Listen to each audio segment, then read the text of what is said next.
Olá, alunos, tudo bem? Nessa videoaula, eu quero apresentar para vocês algumas características da ocupação dos territórios da Europa, da Ásia e da Oceania, que são os continentes conhecidos como Velho Mundo. Lógico que eu estou falando aqui do ponto de vista dos europeus, como nós já aprendemos em aulas anteriores. Mas vamos começar então sobre a Europa. Vamos lá? O continente europeu, os seus primeiros habitantes penetraram no continente europeu seguindo o caminho dos rios. Né? Em outras palavras, os rios foram as vias de penetração por onde essas sociedades entraram e passaram a ocupar esse continente. Nós temos, por exemplo, o Vale do Rio Danúbio, que é o segundo maior rio europeu.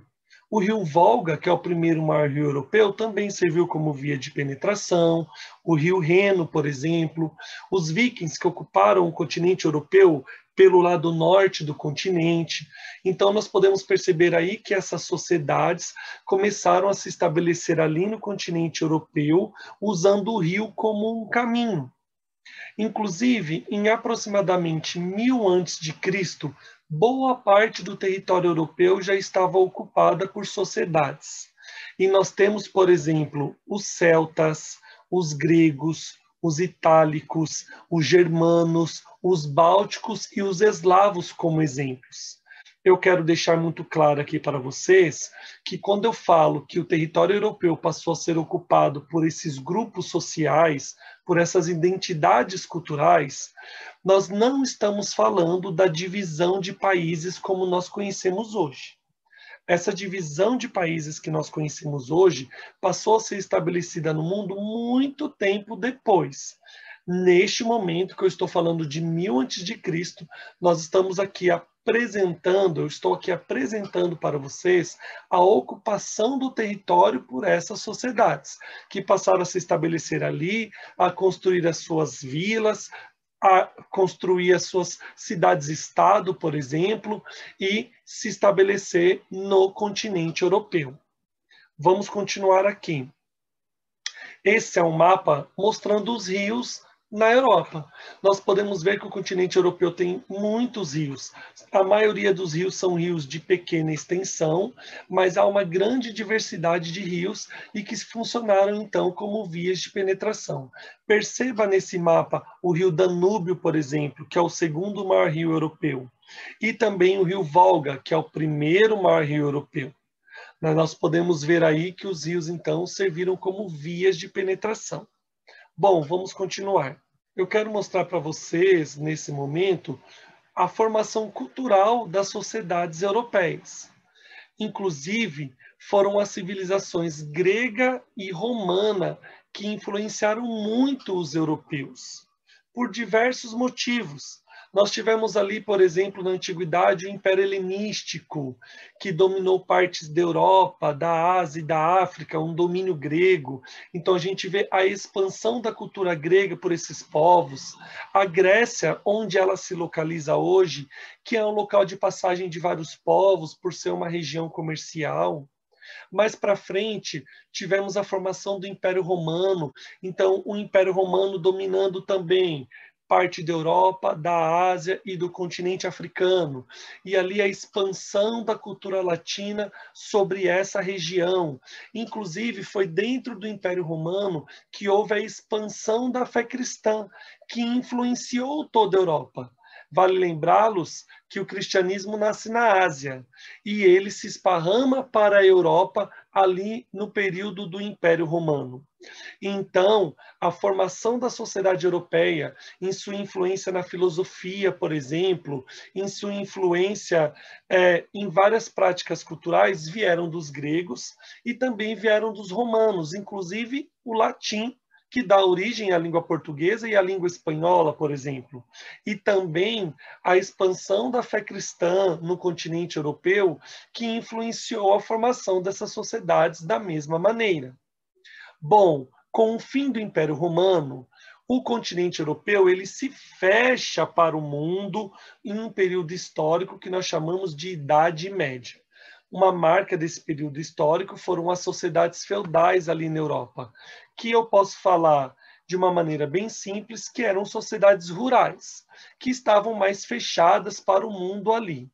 Porém, aproximadamente no século XV, aumenta o contato comercial de alguns europeus com a Ásia, o feudalismo vai chegando ao fim, se forma na Europa as cidades comerciais e a partir das cidades comerciais formam-se as monarquias nacionais no continente europeu.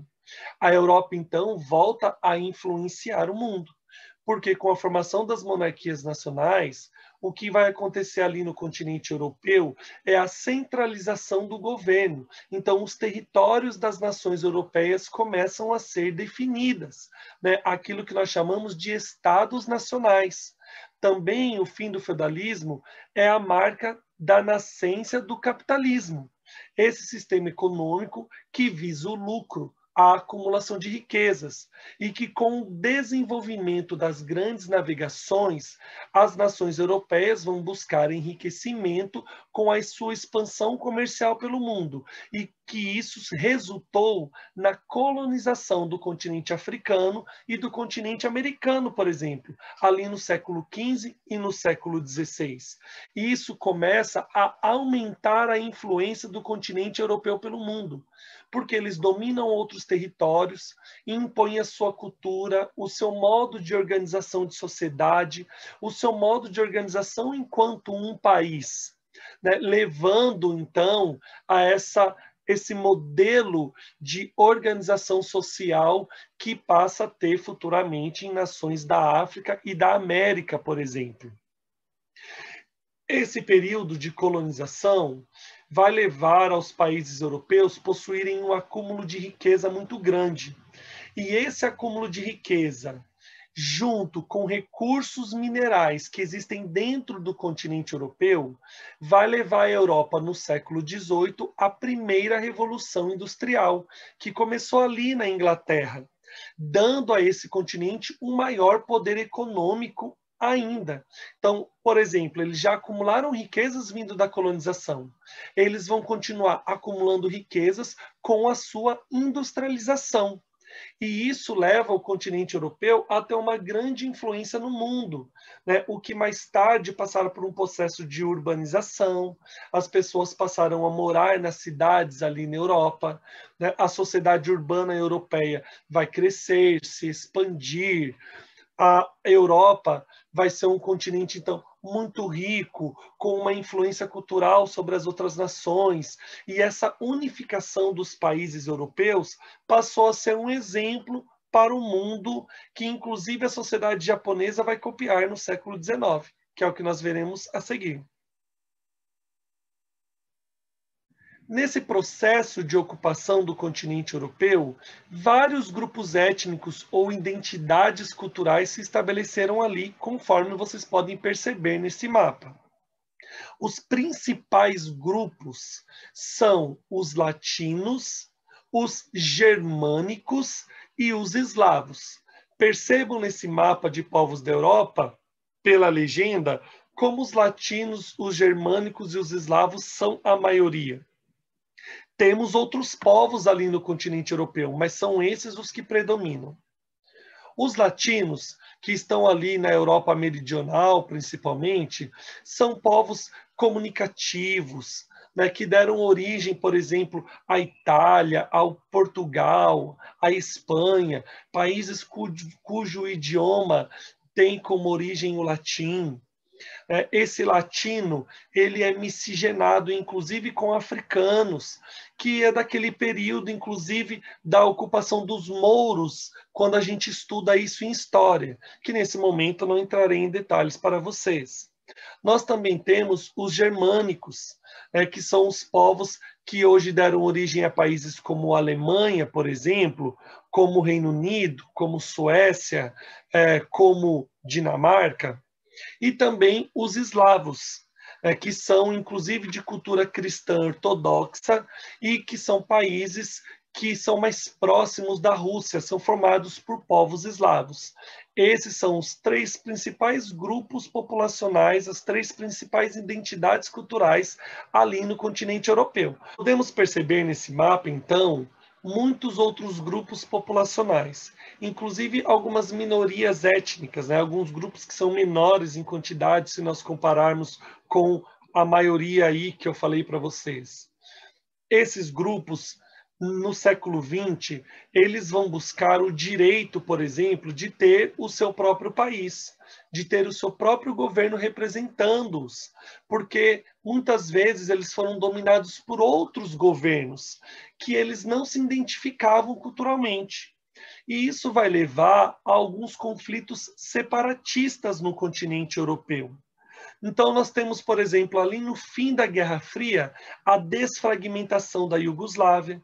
A Iugoslávia era um país socialista que ficou nas mãos de um ditador que forçou vários grupos culturais diferentes a conviverem junto. Com o fim do socialismo, esses grupos começaram a lutar por independência e a Iugoslávia, por exemplo, se transformou em 6 nações. Nós temos outros exemplos, como as repúblicas que são dominadas pela Rússia e desejam independência. E isso já gerou conflitos com a Rússia, como a Guerra da Chechênia, na década de 1990, por exemplo. Atualmente, nós temos os povos bascos, que é um grupo populacional que está ali entre a França e a Espanha e é dominado pelo governo da Espanha. Eles lutam por independência há muito tempo. Atualmente, a sua luta ela acontece de forma mais pacífica, contudo, eles continuam submissos ao governo da Espanha. E, mais recentemente, uma região na Espanha chamada Catalunha lutou por independência.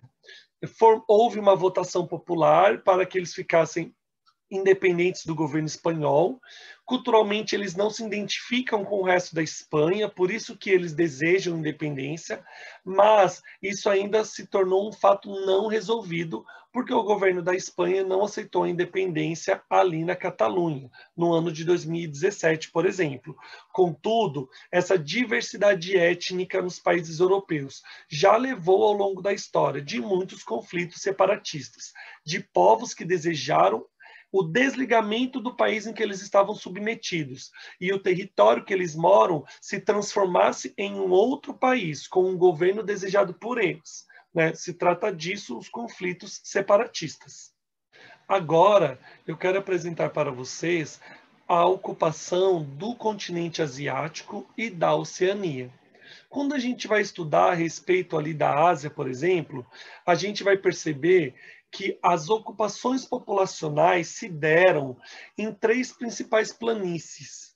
A planície da China Oriental, por exemplo, como o Rio Azul e o Rio Amarelo, ali na parte leste da China. A planície do Rio Ganges, onde está ali a Índia, os povos hindus. E a Mesopotâmia, a planície dos rios Tigre e Eufrates, que se ocuparam muitos povos ali do Oriente Médio. Quando os europeus, por exemplo, chegaram na Ásia e passaram a colonizar alguns territórios da Ásia, eles se deram de contato com povos muito numerosos, povos como, por exemplo, da China e da Índia.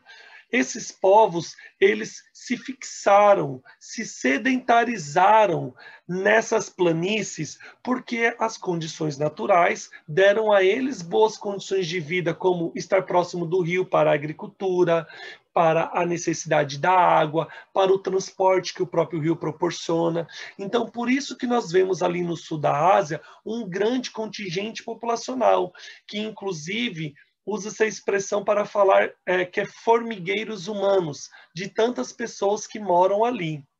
Bom, na Oceania, nós vamos ter os povos aborígenes na Austrália, por exemplo, os primeiros habitantes, e os maores na Oceania em outras ilhas ali, como, por exemplo, na Nova Zelândia.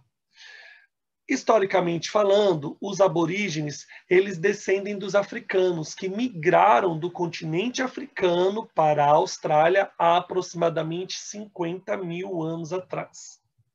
Os povos aborígenes viveram mais na parte desértica do território australiano. Tanto os aborígenes quanto os maores, por exemplo, também sofreram a colonização europeia. Os europeus também dominaram a Austrália e a Nova Zelândia hoje para colonizar. E esses povos originários, eles foram excluídos, inclusive, desse processo de colonização. Então, podemos perceber que houve contato com os europeus na Ásia e na Oceania. Nós temos, por exemplo, Hong Kong, na China, inclusive fundaram-se cidades ali com a influência da colonização do Reino Unido. Nós temos Índia, que também sofreu a influência da colonização do Reino Unido. E na Oceania nós vamos ter a Austrália e a Nova Zelândia. Agora, existiram países de fora do domínio europeu? Sim. Então eu vou dar um exemplo para vocês nessa videoaula, que é o Japão. O Japão, por ser uma ilha, ficou um país relativamente isolado do resto da Ásia. E quando os europeus estavam colonizando ali Índia, colonizando ali o sul da China, por exemplo, o Japão ainda era uma sociedade mais tradicional e mais rural, uma típica sociedade feudal, semelhante ao que aconteceu na Europa ali na Idade Média, que nós chamamos de shogunatos. Porém, no século XIX, o imperador Meiji ele resolveu modernizar o Japão, transformando o Japão em uma sociedade urbana e industrializada. E o imperador Meiji copiou o modelo de organização da sociedade dos europeus. Veja, o Japão não foi colonizado pelos europeus, mas o imperador Meiji imitou o modo de sociedade europeia para modernizar o Japão. Em outras palavras, a modernização do Japão foi uma ocidentalização, uma influência cultural vinda dos europeus. O Japão se tornou uma sociedade urbana e industrializada no século XIX, quando o imperador Meiji, o governo dele, aliado à iniciativa privada, eles industrializaram o Japão, colocando toda a infraestrutura necessária para a indústria, com portos, por exemplo, com a extensão da eletricidade, dando força para grupos econômicos trabalharem a indústria ali no Japão. Esses grupos econômicos levaram o nome de zaibatsus. Então, nós temos aí o Japão como um exemplo de um território que ficou de fora do domínio colonial europeu. Para finalizar, eu quero falar de algumas identidades culturais ali da Ásia, porque a Ásia é um continente muito grande, então possui uma diversidade populacional muito grande. Aliás, muitas vezes, do ponto de vista dos europeus, os povos asiáticos, pela sua diversidade cultural, foram vistos como povos exóticos. Só que isso é uma visão eurocêntrica. Por quê? E acaba sendo uma visão preconceituosa. Por quê? Porque o que é ser exótico? É ser diferente daquilo que é normal. Agora, o que é normal? Na verdade, normal para os europeus era ser semelhante a eles. Então, o que não era semelhante a eles era exótico. Contudo, nós sabemos que isso é uma visão eurocêntrica, como vimos em videoaulas anteriores. Aí nós temos, por exemplo, o Oriente Médio, onde existem árabes, judeus, persas, assírios, uma formação de vários povos, inclusive porque o Oriente Médio é um local de passagem e também uma região de muitos conflitos, e esses conflitos eles estão ligados à exploração do petróleo, eles estão ligados a narrativas religiosas diferentes e também a disputas territoriais, como os conflitos entre árabes e israelenses que perduram até hoje.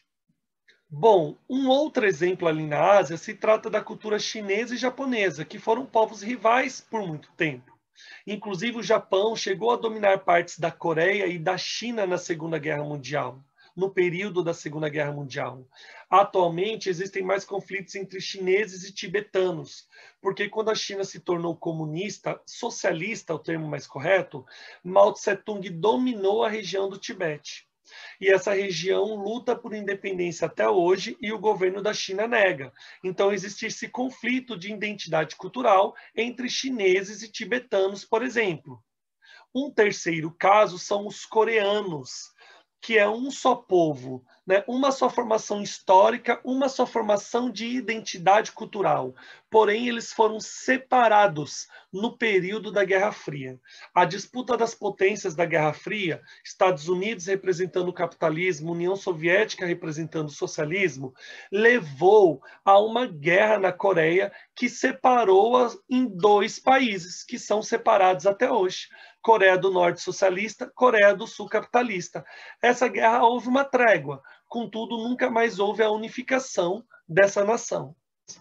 Um último caso ali na Ásia são os mongóis, que são povos seminômades, por habitarem ali o deserto de Gobi. Os mongóis, eles possuem uma língua própria, religião animista, eles são caçadores e guerreiros. E eles mesclam muito com os povos ali da Sibéria, essa região mais fria que nós temos ali na Ásia, que hoje pertence à Rússia. E para finalizar, eu volto à Oceania. Nós estamos falando dos aborígenes, dos maores e dos brancos europeus. Né? Os descendentes de brancos europeus devido à colonização, mas os povos originários da Oceania são basicamente os maores e os aborígenes. Os maores e os aborígenes foram excluídos no processo de colonização. Porém, atualmente, os maores eles têm sido mais aceitos na sociedade da Nova Zelândia. A cultura maori, inclusive, tem sido valorizada. Os aborígenes na Austrália, eles ainda sofrem uma grande exclusão, inclusive devido à pequena população que tem diante da população da Austrália. Na Nova Zelândia, os maores são uma porcentagem significativa, o que dá mais força para a sua valorização cultural, diferente ali da Austrália. Mas vale também falar para vocês a respeito da geração roubada ali na Austrália. Do que se trata da geração roubada? No início do século XX, o governo da Austrália, ele tirou filhos de famílias dos aborígenes para serem criadas com famílias de descendentes dos brancos europeus. Havia uma visão naquela época de que os brancos europeus eles eram superiores culturalmente a outros povos.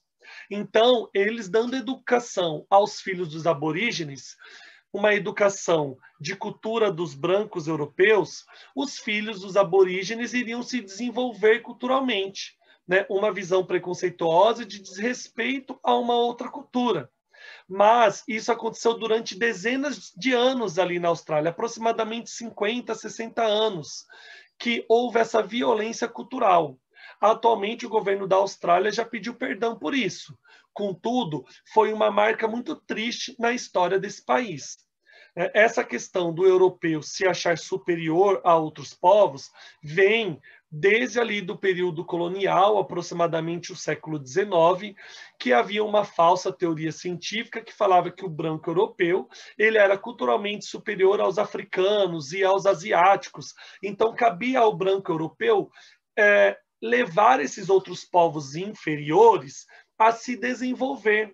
Só que isso acabou sendo uma desculpa para escravizar povos africanos, dominar os seus territórios e também dominar territórios ali na Ásia. Bom, alunos, então é disso que se trata essa videoaula. Eu desejo que vocês aproveitem ela muito bem e possa ter contribuído mais uma vez para o seu conhecimento. Eu desejo a todos bons estudos, que haja mesmo uma dedicação aí na sua casa ao assistir a videoaula, ao realizar as atividades. Um abraço para vocês e até uma próxima, gente.